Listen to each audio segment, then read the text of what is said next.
Hola, bienvenidos a nuestra transmisión. En nuestra travesía por el segundo libro de los Reyes, consideraremos las grandes lecciones de vida que Dios, por medio de este relato bíblico, nos ofrece. No olvides que cada una de las lecciones se desarrollan a partir de observaciones y divisiones del texto, de manera tal que puedan facilitarnos su desarrollo en grupos pequeños o nuestro estudio personal. Por lo tanto, el formato no es propiamente el de una predicación, sin embargo, tiene todos los elementos para nuestro crecimiento espiritual. Espero que lo disfrutes. Hola familia, bienvenidos a un nuevo estudio de Semillas en Casa. Hoy tenemos la lección número 30 que lleva por título Punto de no retorno. El pasaje que hoy vamos a considerar está en Segunda de Reyes, capítulo 23, verso 31, hasta el capítulo 24, versículo 7. El versículo clave, los versículos claves en esta lección están en el capítulo 24 de Segunda de Reyes y serán el verso 3 y el verso 4. Nuestros personajes principales en esta ocasión son Joacás, Joacim, Necao y Nabucodonosor. Te invito a observar lo siguiente. Dios ya había decidido expulsar a Judá de su presencia. El objetivo principal de nuestra lección es el siguiente: reconocer que ante la maldad de Judá, Dios ya había dictado sentencia.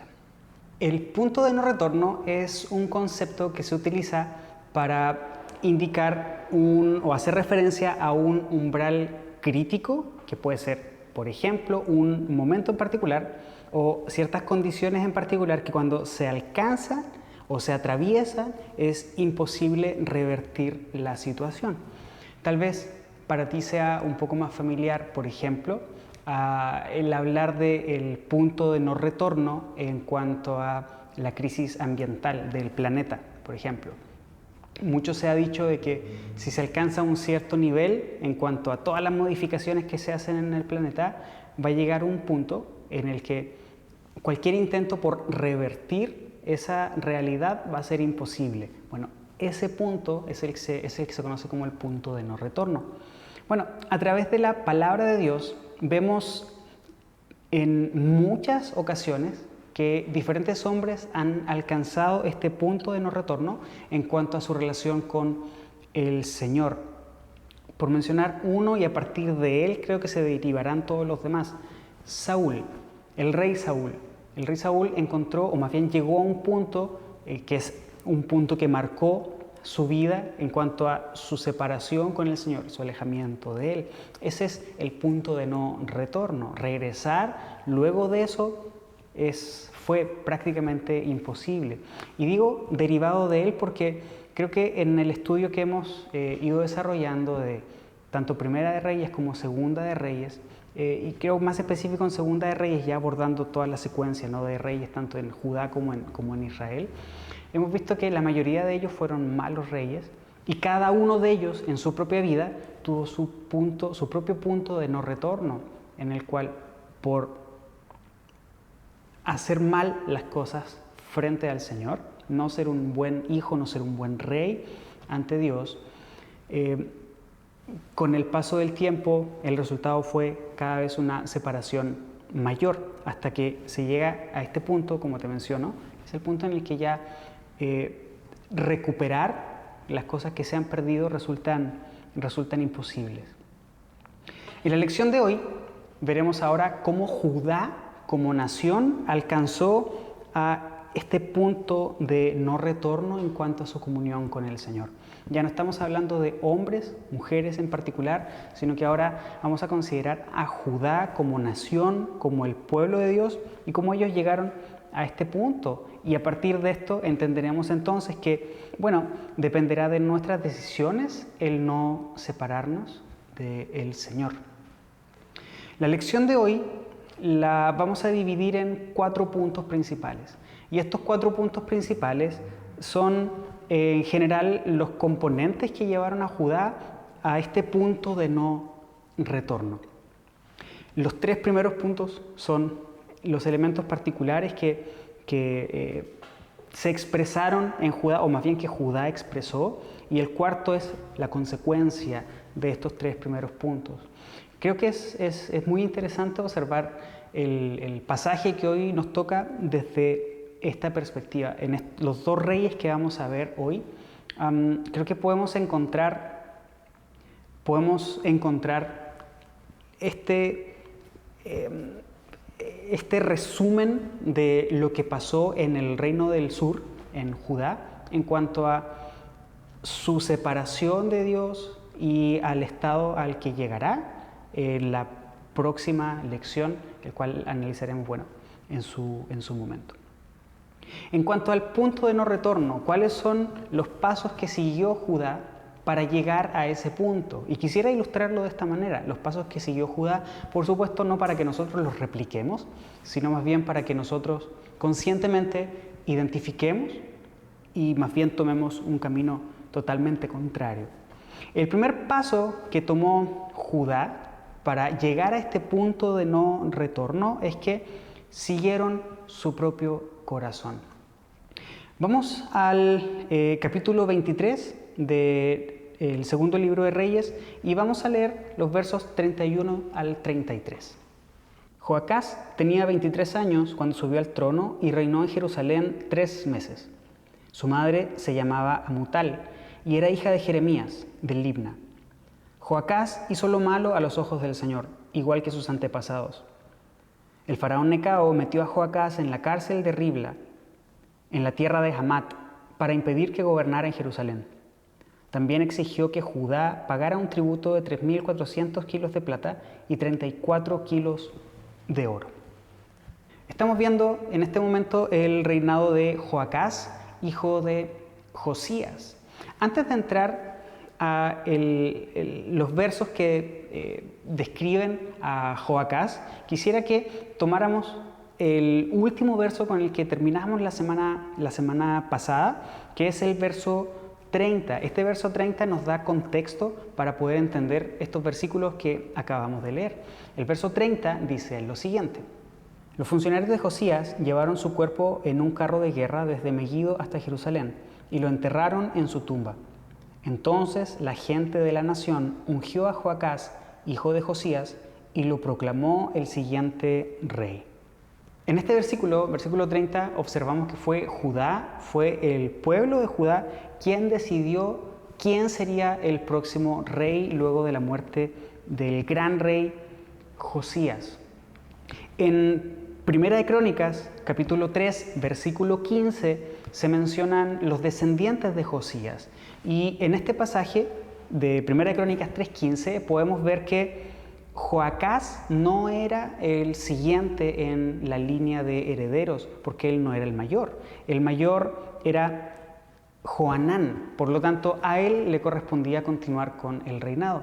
Y es interesante observar que no se dio de esa manera, sino que más bien fue Judá, el pueblo, quien decidió tomar a Joacás y ponerlo como rey.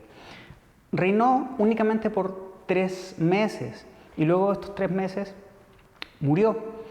Hizo lo malo a los ojos del Señor, igual que sus antepasados. En el pasaje paralelo de 2 Crónicas capítulo 36, verso 1 al 3, se dice algo muy similar. No se dan detalles acerca de qué es lo malo que hizo en particular, solamente que hizo lo malo igual que sus antepasados.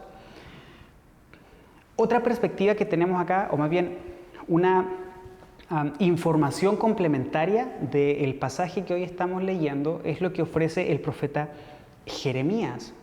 El profeta Jeremías fue profeta en el tiempo de Joacás, también fue profeta en el tiempo de Joacim. Por lo tanto, en este libro de Jeremías también encontramos información y me gustaría citar a lo largo de la lección de hoy. Vamos a considerar varios pasajes de Jeremías y quisiera comenzar ahora sobre Joacás en el capítulo 22 de Jeremías, versículos 10 y 11. Este es un mensaje que Dios envía a Joacás a través de Jeremías. Vamos a leerlo. No lloren por el rey muerto ni lamenten su pérdida. En cambio, lloren por el rey cautivo que se llevan al exilio, porque nunca más volverá para ver su tierra natal. Pues esto dice el Señor acerca de Joacás, quien sucedió en el trono a su padre, el rey Josías, y fue llevado cautivo. Él nunca regresará, morirá en una tierra lejana y nunca más verá su propio país. Observa las palabras de Dios a través de Jeremías. No lloren por el rey muerto, no lloren por Josías, no lloren por este gran rey, sino que más bien ahora lloren, es decir, tengan compasión por este nuevo rey, por su hijo Joacás, quien será desterrado. Estas fueron palabras de Dios directamente al profeta Jeremías, que llegaron también, por supuesto, a Joacás.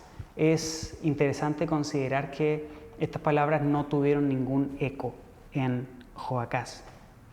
Necao desterró a Joacás y puso por rey a su hermano. Este destierro de Joacás a manos de Necao, que era el faraón de Egipto, se dio una vez que Egipto, a la cabeza, teniendo a Necao como cabeza, derrota a Judá debido a que Josías sale a la batalla. ¿Recuerdas que así terminamos nuestra lección de la semana pasada? Josías murió al no entender cuál era la voluntad de Dios y salir a la batalla cuando en realidad no debió haberlo hecho. Bueno, salió a hacer batalla contra Necao, a quien Dios sí había enviado a la batalla. En esa batalla, Josías muere. Egipto vence a Judá y desde ese momento, entonces Judá pasa a ser un estado vasallo ahora de Egipto. Por lo tanto, este nuevo rey, Joacás, recibe un reino que en realidad no es un reino independiente, sino que más bien es un reino vasallo ahora de Egipto. Bueno, Necao pone un tributo muy elevado a Judá y al parecer este Joacás no lo cumple.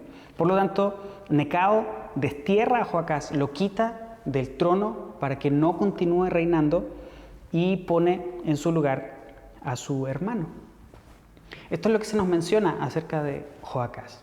Quisiera retomar el punto con el que empezábamos esta sección, que es que fue el pueblo de Judá quien decidió poner a Joacás como rey y no respetar la línea de reyes, el hijo mayor, que debió haber continuado con el trono. Las decisiones conforme a nuestro corazón. Ese es el punto detrás de esto. Primer punto, recuerda, estamos en el primer punto, es que los judíos siguieron su propio corazón. Y eso queda en evidencia en este momento. No respetaron la línea de sucesión, sino que más bien decidieron tomar y poner al rey que ellos quisieron. Esto, por supuesto, nos hace recordar a Saúl, inevitablemente.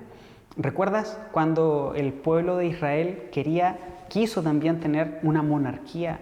Y Dios les dijo, ok, ustedes quieren un rey, ahí tienen a Saúl. Y podemos entonces hacer el contraste entre David y Saúl. David, un rey conforme al corazón de Dios, Saúl, un rey conforme al corazón del pueblo. En este momento tenemos una escena muy similar. El pueblo de Judá está tomando a Joacás y lo está poniendo en el trono, un rey conforme a su propio corazón. ¿Qué problemas tenemos nosotros cuando seguimos a nuestro propio corazón en vez de lo que Dios nos pide que hagamos? En Jeremías 17:9 leemos que el corazón humano es lo más engañoso que hay y extremadamente perverso. ¿Quién realmente sabe qué tan malo es? Lo plantea como una pregunta. Ni siquiera nosotros podemos determinar o más bien dimensionar la maldad que hay en nuestro corazón. Eclesiastés capítulo 9 y la segunda parte del verso 3 dice, en la versión Reina Valera, me gustaría compartirlo contigo, también que el corazón de los hijos de los hombres está lleno de mal y de insensatez.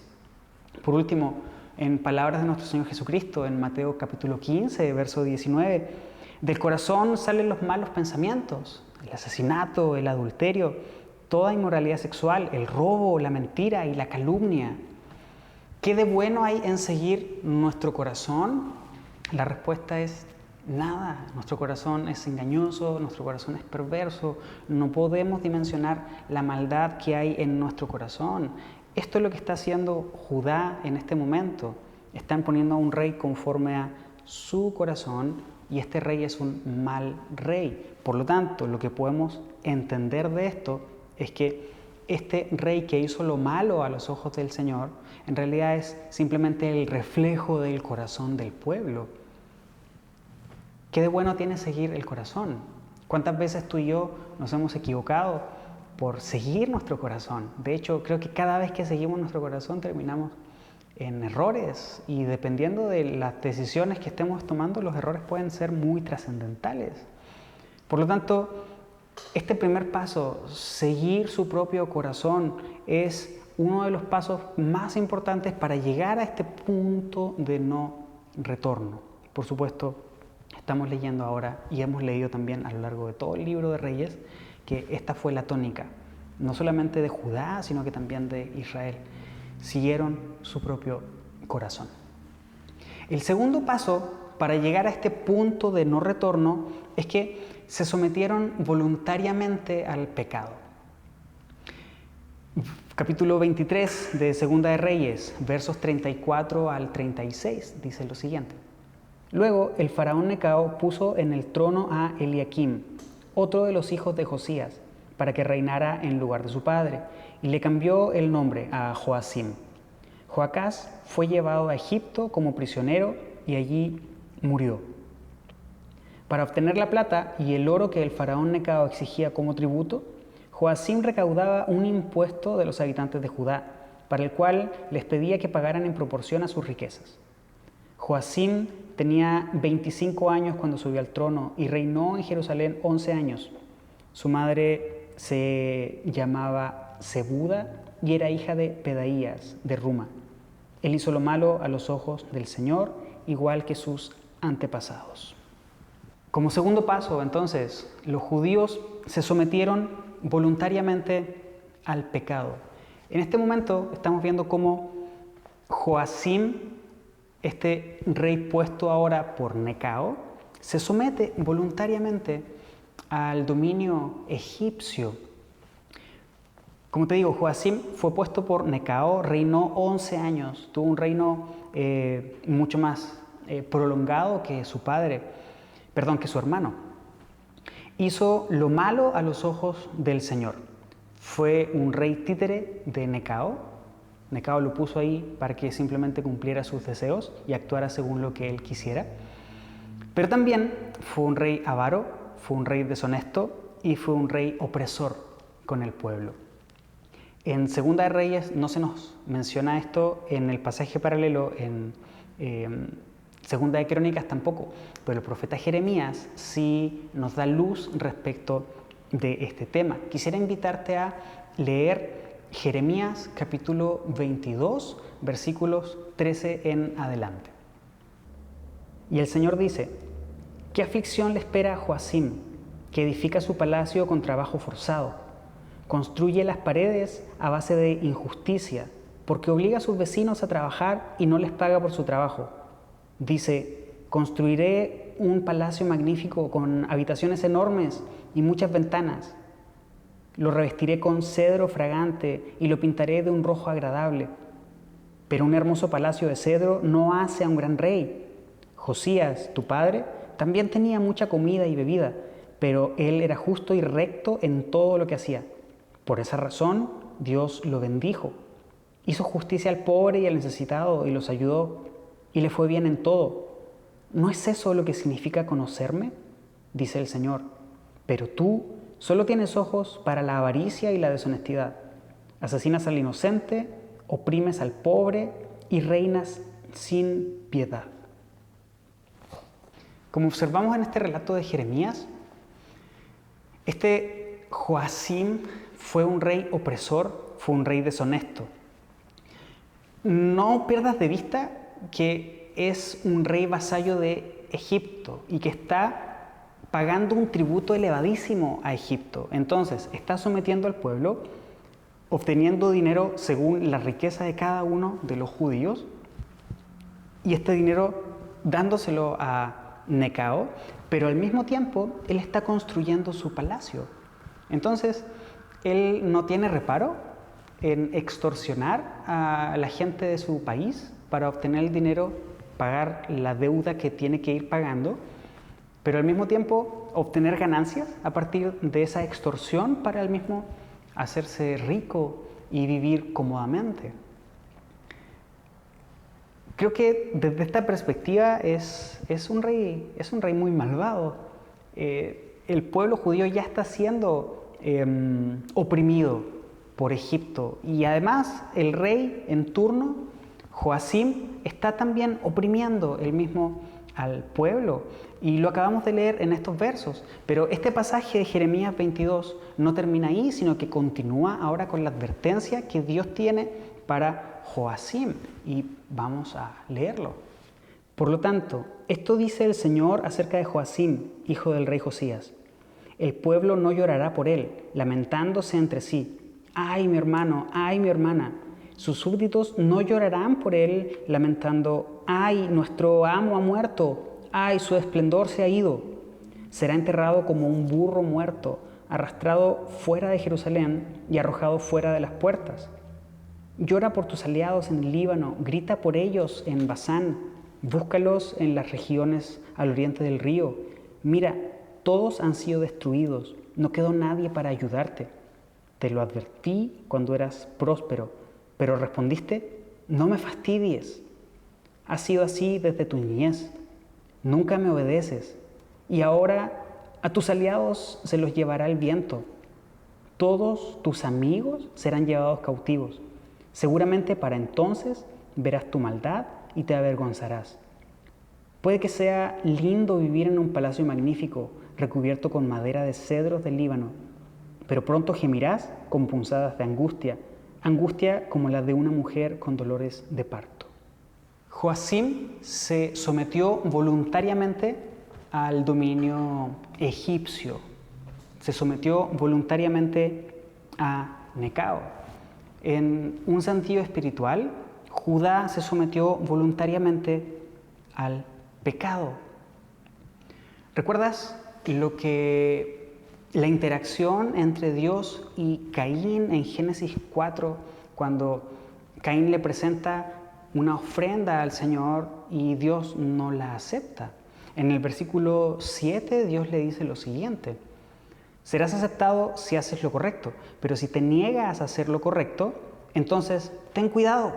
El pecado está a la puerta, al acecho y ansioso por controlarte, pero tú debes dominarlo y ser su amo. Qué interesante es que tú y yo podemos pensar que voluntariamente yo no me entrego al pecado. Pero cuando no hacemos lo correcto, cuando nos negamos a ello, según palabras de Dios en el verso 7 del capítulo 4 de Génesis, el pecado que está a la puerta encuentra una puerta para entrar. Y esa puerta no la abre el pecado, esa puerta la abrimos nosotros. Entonces, cuando nos negamos a hacer lo correcto, estamos abriendo voluntariamente la puerta a este pecado para que este animal entre y nos destruya, nos controle, aunque nosotros debemos dominarlo a él. Entonces, no nos sometamos voluntariamente al pecado, no nos resistamos a hacer lo que Dios ha dicho que debemos hacer. No seamos como Judá, quien, además de seguir su propio corazón, se sometió voluntariamente al pecado. El tercer punto en esta serie de pasos para llegar al punto de no retorno es que Judá desechó la palabra de Dios. No está en la lectura que tenemos hoy, pero sí está en el libro de Jeremías. Y este episodio se da en el reinado de Joacim. De ahí entonces este punto también dentro de esta sección que estamos estudiando el día de hoy. Joacim desechó la palabra de Dios. Quisiera invitarte a considerar un momento en el que el profeta Jeremías envía una carta al rey Joacim, y quisiera invitarte a observar cuál fue la reacción de Joacim a la carta enviada por Jeremías, que contenía, por supuesto, las palabras que Dios le había pedido que escribiera. Vamos al capítulo 36 de Jeremías, vamos al versículo 23.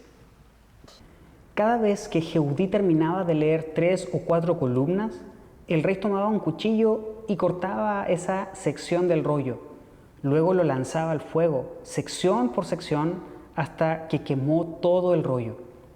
Ni el rey ni sus asistentes mostraron ninguna señal de temor o arrepentimiento ante lo que habían oído. Puedes observar la palabra de Dios a través del profeta Jeremías en una carta. Y la reacción de Joacim a esa carta: estaba con un brasero ahí cerca, con fuego. Este hombre fue cortando la carta a medida que la persona que lo estaba leyendo iba avanzando, y cada una de las secciones las tiraba al fuego. Terminaba otra sección, cortaba esa parte y la aventaba al fuego. Terminaba con otra sección, cortaba esa parte y la aventaba al fuego. Esto indica un desprecio total por la palabra de Dios. Qué interesante que la palabra que le llegó a Joacim fue a través de una carta. Jeremías estaba amenazado de muerte ya a esta altura. Por lo tanto, tiene que ver con eso. Pero no puedo dejar de pensar en la palabra que tú y yo tenemos hoy frente a nosotros, que es la palabra escrita del Señor. Y cómo muchas veces nosotros mismos tenemos esta actitud también de desechar la palabra del Señor. Tal vez no en un sentido literal de aventarla al fuego a que se queme, pero sí con un desprecio en cuanto a no querer escuchar lo que la palabra de Dios tiene para nosotros. Pero bueno, esta actitud de Joacim no se quedó impune.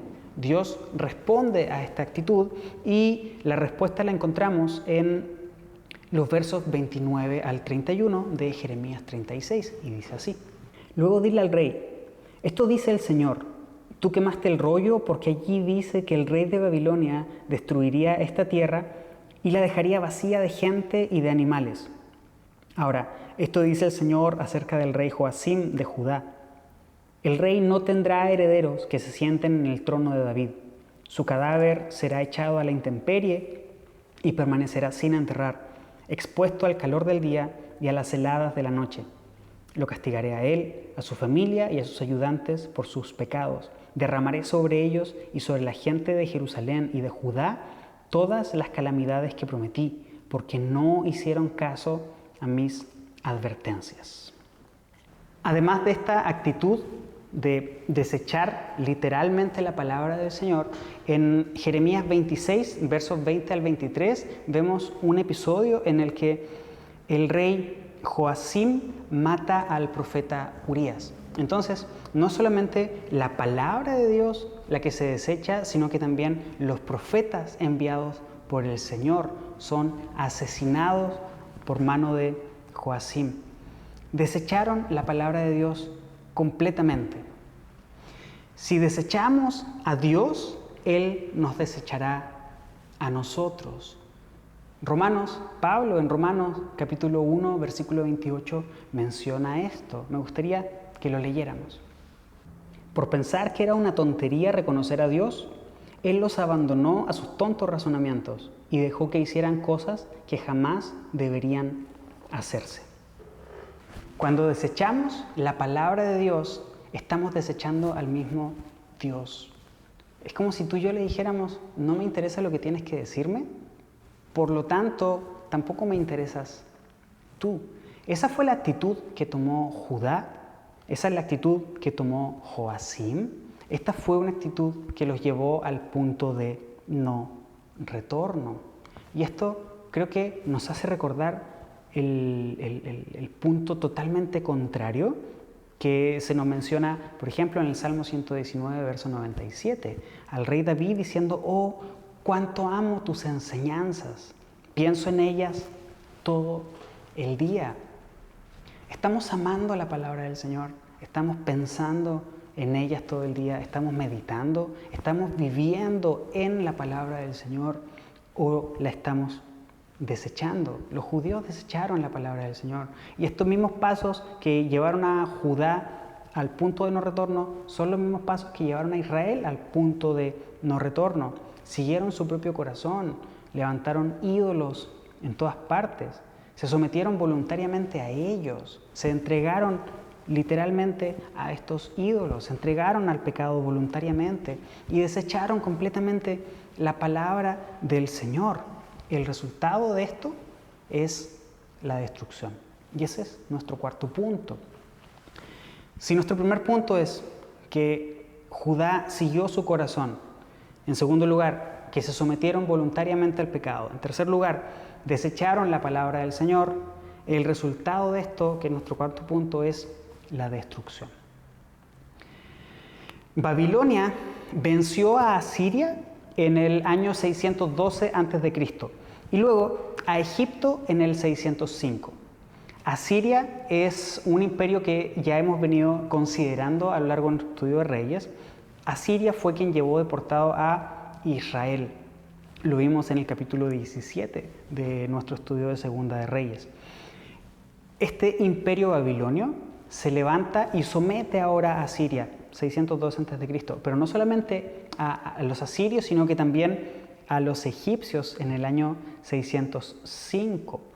Nabucodonosor invadió Jerusalén, pero esta invasión se dio debido a que Egipto salió a pelear contra Nabucodonosor. Necao se levantó contra Nabucodonosor, pero Nabucodonosor venció a Necao, y cuando el ejército egipcio estaba regresando a su tierra y los babilonios estaban persiguiendo a los egipcios, llegaron hasta el Sinaí. En ese momento fue, en donde los babilonios sometieron también a los judíos. Detalles de esto lo tenemos en los versos 1 al 7 del capítulo 24. Te invito a que lo leamos. Durante el reinado de Joacim, Nabucodonosor, rey de Babilonia, invadió la tierra de Judá. Joacim se rindió y le pagó tributo durante 3 años, pero después se rebeló. Entonces el Señor mandó contra Judá bandas de saqueadores babilonios, arameos, moabitas y amonitas, a fin de destruirla, tal como el Señor lo había prometido por medio de sus profetas. Estas calamidades le sucedieron a Judá por orden del Señor. Él había decidido expulsar a Judá de su presencia debido a los muchos pecados de Manasés, quien había llenado Jerusalén con sangre inocente. El Señor no perdonaba eso. Los demás acontecimientos del reinado de Joacim y todos sus logros están registrados en el libro de la historia de los reyes de Judá. Cuando Joacim murió, su hijo Joaquín lo sucedió en el trono. A partir de entonces, el rey de Egipto no se atrevió a salir más de su país, porque el rey de Babilonia conquistó toda la región que anteriormente pertenecía a Egipto, desde el arroyo de Egipto hasta el río Éufrates. Este es el primer encuentro entre Babilonia y Judá. Y en este primer encuentro se da el primer exilio. En esta dinámica entre Babilonia y Judá tenemos 3 momentos distintos en los que hay deportaciones, desde Judá hacia Babilonia. Y en este momento estamos frente a la primera. Este episodio está documentado en material babilonio que se conoce como las Crónicas de Babilonia. En este documento podemos, a través de este documento podemos saber que cuando Nabucodonosor atacó a Israel no era rey todavía, sino que era príncipe nada más, pero que en medio de su campaña recibió noticias de la muerte de su padre. Debido a esto, Nabucodonosor debió volver a Babilonia, regresar a Babilonia, no sin antes llevar a judíos también con él, y no solamente judíos, sino que también tesoros del palacio. Entre los judíos que se fueron con Nabucodonosor en este primer exilio durante el reinado de Joacim, tenemos a Daniel. Daniel, quien da nombre al libro de Daniel. Si te vas al capítulo 1 de Daniel, vas a poder corroborar esta información. Y esto nos abre una perspectiva interesante, porque conocemos que Daniel fue alguien que no quiso contaminarse con la comida del rey Nabucodonosor. Por lo tanto, él tenía una intención de honrar y adorar al Señor, y esta intención venía desde antes, desde cuando estaba en Judá bajo el reinado de Joacim. Entonces, creo que se abre una perspectiva interesante porque creo que de cierta manera, y digo, no es el tema de esta lección, pero creo que de cierta manera el que Dios haya permitido que Nabucodonosor tomara a algunos judíos, entre ellos a Daniel, fue una forma en la que a través del dolor y del exilio Dios también protegió y salvaguardó a hombres como, por ejemplo, a Daniel. Bueno, no es el tema de hoy, entonces quiero dejar eso hasta ahí. Joacim se rebeló contra Babilonia.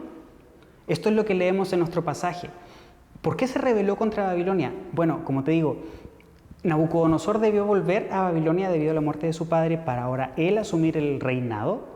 Y en este momento en el que Nabucodonosor regresa a Babilonia, el rey de Egipto, Necao, se levanta otra vez para atacar a Nabucodonosor.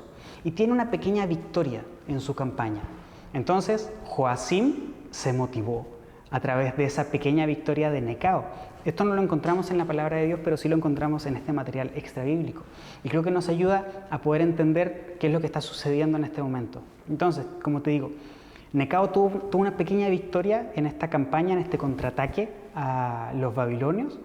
Joacim observa esto y dice, yo también me quiero levantar.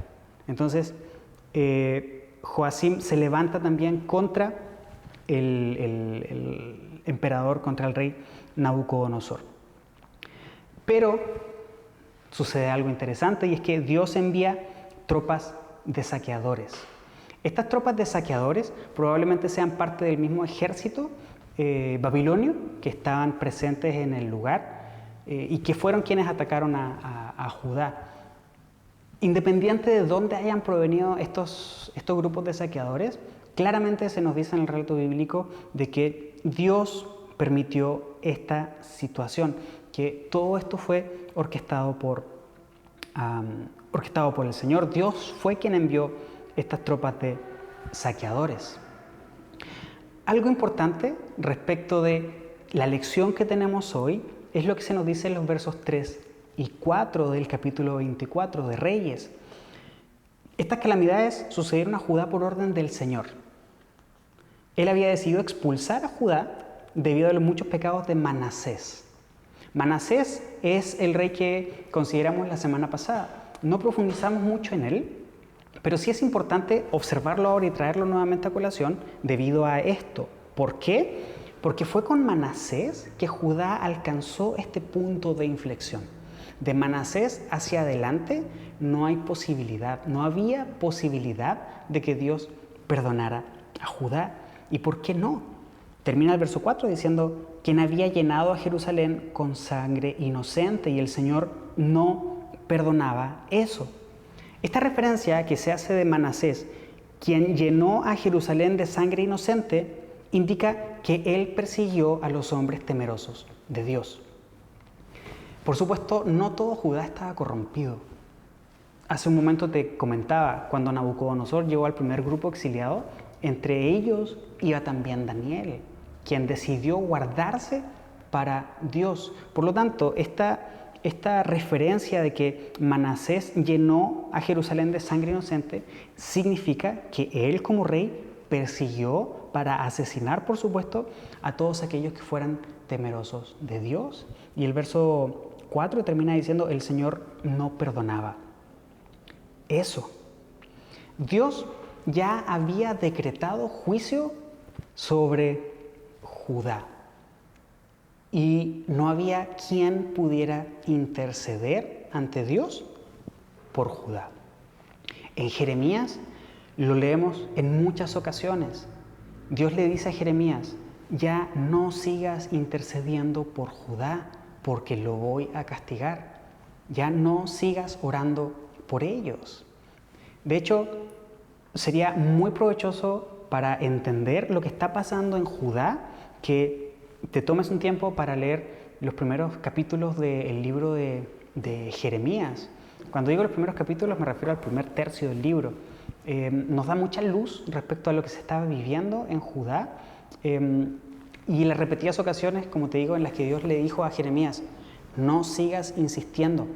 Y el decreto de Dios era tan inamovible que no había, como te digo, quien pudiera interceder a favor de Judá. Imagínate al grado que estamos hablando, que debemos considerar lo que dice Jeremías en el capítulo 15, versículos 1 y 2.